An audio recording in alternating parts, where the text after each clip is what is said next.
Oh. Ito guys, meron akong mga kaibigan na galing sa Manila. Ito napunta dito sa La Fraternidad Tubay, Agusan del Norte. Kasi naghahanap sila ng medyo maganda-gandang paliguan ng dagat. Ito, andito na sila. Tatanungin natin kung anong masasabi nila sa itong pinapaliguan nila. Ito guys, ito si Restigales. Ito, tatanungin ko kung anong masasabi niya dito sa aming dagat na paliguan. Good babes.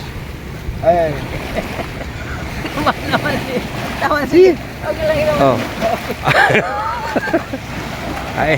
Ito na guys, oh. Ito kasi ang nangyayari dito sa aming dagat kasi ngayon medyo hapon na, yung dagat tumataas na, nagha-high tide na. Pero pag umaga yan, talagang tahimik na tahimik ito. At saka kahit maitim ang aming buhangin dito, ibig sabihin malinaw naman yung tubig.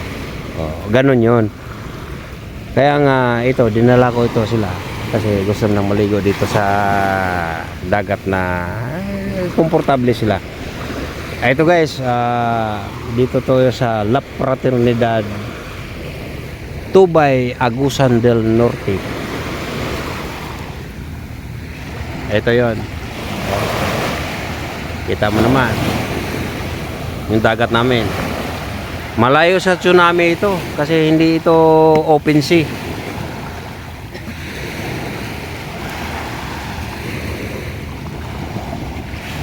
Kaya dito ko sila dinala para masaksihan nila yung aming paliguan dito. Maraming beach dito guys sa Tubay, Agusan del Norte, sa La Fraternidad. Ito, makikita mo yung maitim nga lang yung buhangin pero malinaw yung dagat. Wala namang masama doon sa maitim. Kahit sabihin natin maputi, kung hindi naman maganda yung tubig dahil yung buhangin lang maputi. Pero ito, malinaw, pati tubig malinaw.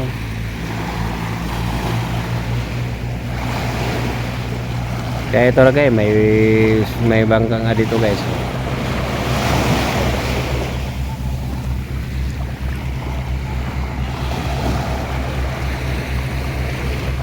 Ito yung bisita ko guys, yung isa taga Maynila, yung isa taga Bicol. Yung taga Bicol wala namang dagat doon kasi kaya nga malayo sila sa dagat. Ibig sabihin nun, kahit basta dagat, okay sa kanila. Pero hindi naman lahat. Meron din namang taga Bicol na sanay sa dagat. Ito yung kasama ko, yung bisita namin, malayo lang talaga sa dagat sila.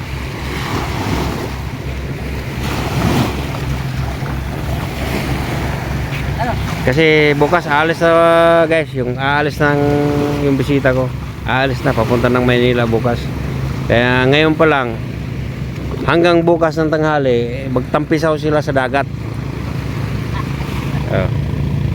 Ito si Paring Diko.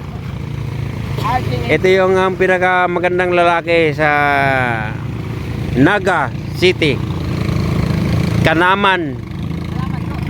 Kanaman, Naga.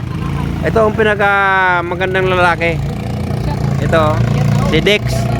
Si Dex.